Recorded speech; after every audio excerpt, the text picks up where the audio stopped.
No one could fail to be utterly horrified by the number of stories lately about the mistreatment and in some cases outright abuse of elderly people in care homes. I'm sure you've all seen those shocking pictures recently on the news and in the newspapers, and there is one of those stories, it seems, every day at the moment, which is awful.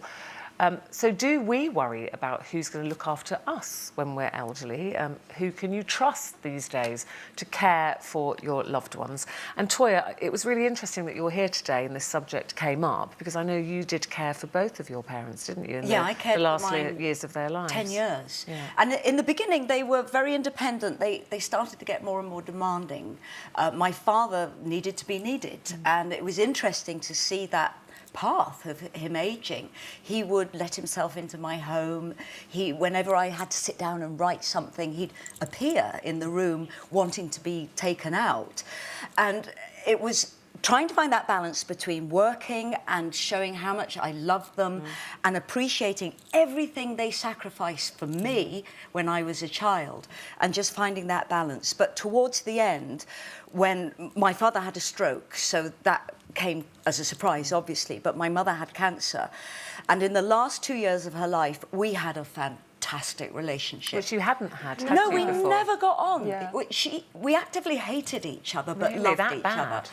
Yeah. But when Dad passed away, my mother just changed so quickly. She became herself. She was a vibrant, witty, intelligent woman. We could take her out. She loved flirting. She looked great.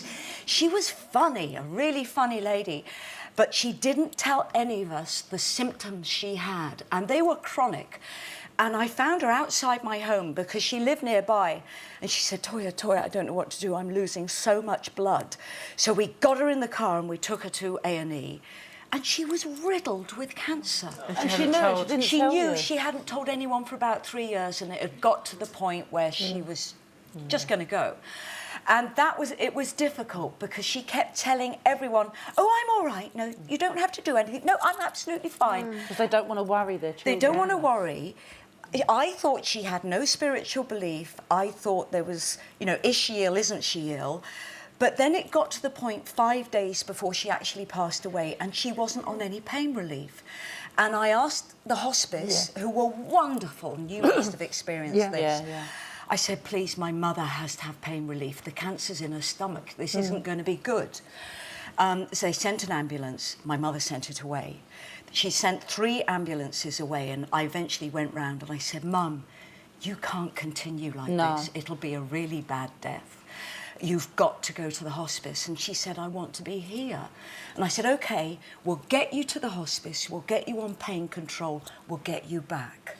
And that last time she looked around the house, she knew she wouldn't be back. It was the last time. And she was brilliant, absolutely brilliant. And once the morphine was attached, she slowly lost consciousness.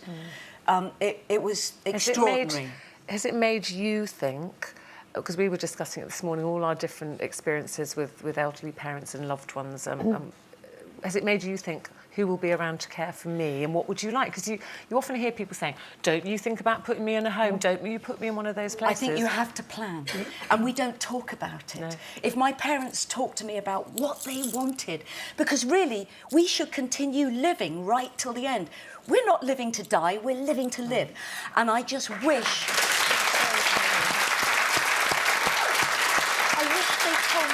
wanted. I wish we could have made plans. But that changes, because my dad always, I lost my dad to Alzheimer's, and he always used to say, there's my lovely daddy. He used to say, oh, put me down if I get like that, just put me down. We joke about it. But it's the worst decision you ever have to make for a family, I think, is to make that decision, like, we can't cope and we need to put somebody into a care home. And actually, the only way we managed to persuade my mum, because she would have... I said, the day, hell will freeze over before my mum phones anybody and says, I can't cope, come and get him. It just wouldn't have ever happened. That's tough for her as well. And it was making her ill, so we were very concerned about her.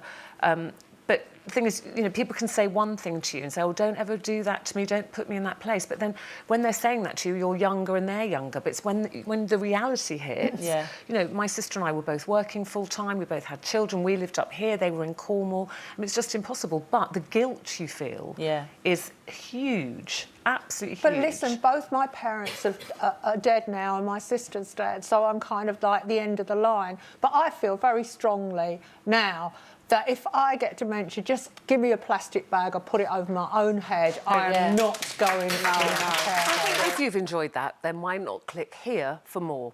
And don't forget to subscribe by clicking here so that you never miss out on the best Loose Women moments.